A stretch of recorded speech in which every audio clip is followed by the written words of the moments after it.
I don't know how I missed this one. This apparently was published August 24th. I should have seen this one, but I missed it.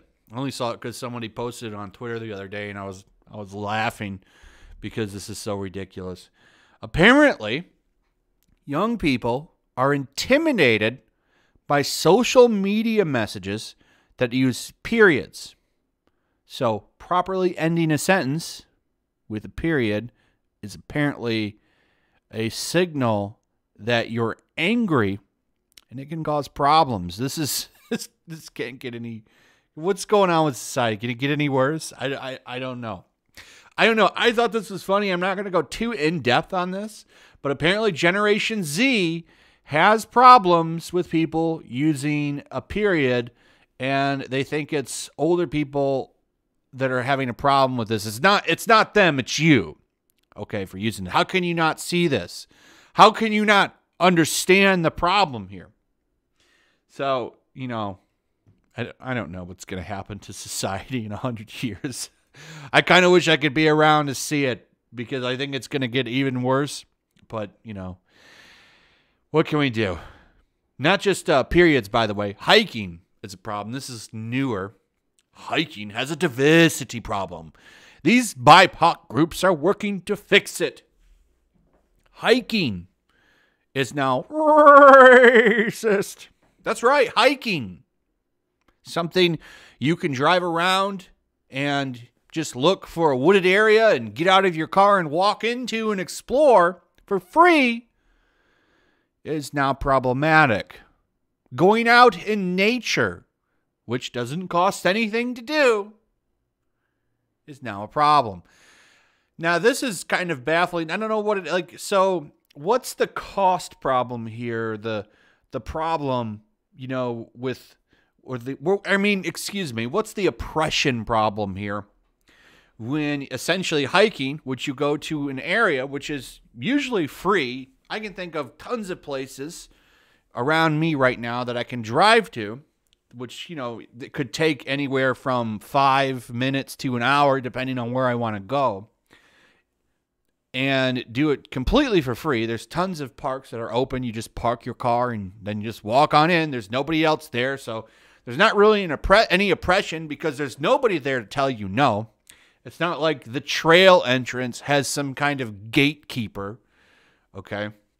And then if you get down to the point where you have to go to a park that costs money, I think the most you're going to pay to go into a park for the day is $4 to $6. But I'm guessing that's a new price point of privilege. This is a real article. Hiking has a diversity problem. Everything. I've seen skiing, all kinds of stuff. It has a diversity problem. Now, skiing's actually expensive to do. So I guess if you really wanted to make an argument on having like a point of privilege on skiing, that would make a little more sense than hiking. Like literally hiking.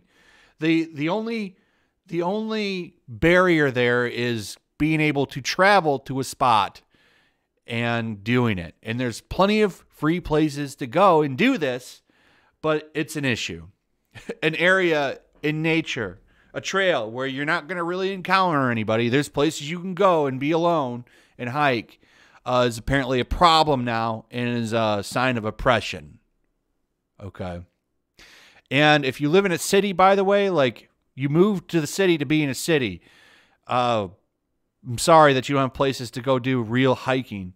Even there's people in this, like the dude in the wheelchair here, apparently like, down here, disabled hikers.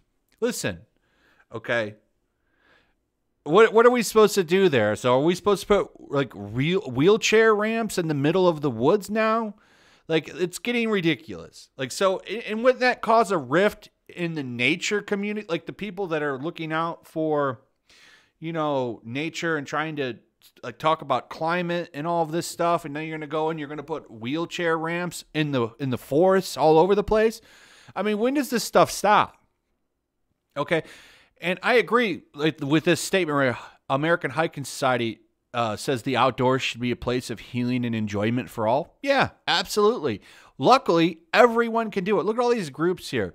Okay, now I don't think there's any problem. Okay, so some of these groups I think have good intentions. Like some of them like, You know, we'll go into an urban area and we'll grab up some people and we'll take them to nature. I think that that's great. That's awesome because a lot of people probably don't have the transport, especially like some kids, right? Think of some kids that are from an impoverished family, might have a hard time getting into real nature. I think it's great that a group exists that can take them there, but there's no problem with hiking. There's no oppression with hiking. Literally anybody can go to the woods and go walk in them. There's nobody in there telling you no. This is the dumbest concept that I think I've seen yet. Literally, all you got to do is ride a bike or a car to a wooded area and go walking in them. And there you go. You're now hiking like anybody else. It's so stupid. Listen, it's great to go get in nature, go walk around. It's good for you, makes you feel better, and I think a lot of people forget about that. But there's no problem here. Anyway, that's it. Hope you guys enjoyed the video. Let me know what you think. Also, if you would, please like, subscribe, share the video. Make sure you're still subscribed. Hit that notification bell, and I'll see you guys on the next one. Peace. Also, if you want to help support the channel, check out my Teespring store. There's a link in the description. You can find some merchandise in there that you might want to check out.